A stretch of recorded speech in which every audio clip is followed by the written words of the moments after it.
দুটি ক্রমিক পূর্ণ সংখ্যার বর্গের অন্তর 199, বড় সংখ্যাটি কত?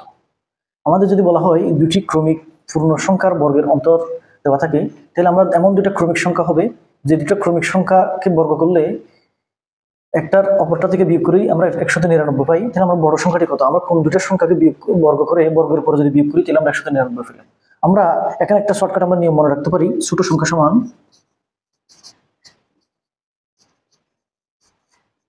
বর্গের অন্তর বিয়োগ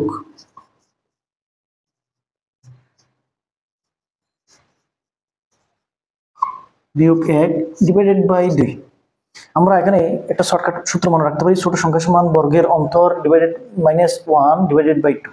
তাহলে আমরা এখানে লিখি বর্গের অন্তর পাইছিলাম আমরা 199, তাহলে আমরা 199 বিয়োগ 1 ডিভাইডেড বাই 2।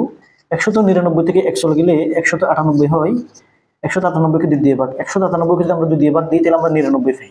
99 মধ্যে 2 দিয়ে এই 1 কে ভাগ যায় না, আমরা 19কে ভাগ দিব, 2 দিয়ে 19কে ভাগ দিলে 9, 9 দুগুণে 18, এখানে এক থেকে একটা মনে মনে যে 8 এর পাশে বসে 18, 18 দিয়ে আবার 2 দিয়ে ভাগ দিলে 9 হয়। অর্থাৎ ছোট সংখ্যাটি আমরা 99 পাইলাম। এখন আমরা আরেকটা সূত্র মনে রাখবো, যেহেতু আমাদেরকে বড় সংখ্যার কথা বলা হয়েছে, বড় সংখ্যা সমান ছোট সংখ্যা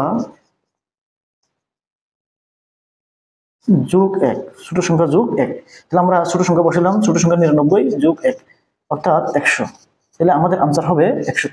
এখানে আরেকটা বিষয় মনে রাখা, দেখো বড় সংখ্যাটি আমাদের আসলে এভাবে সূত্র মনে রাখার দরকার হয় না, কারণ আমরা জানি যেহেতু এখানে ক্রমিক সংখ্যার কথা বলা হয়েছে, তাহলে ছোট সংখ্যা যদি 99 হয়, বড় সংখ্যা এর পরবর্তী সংখ্যা অর্থাৎ 100।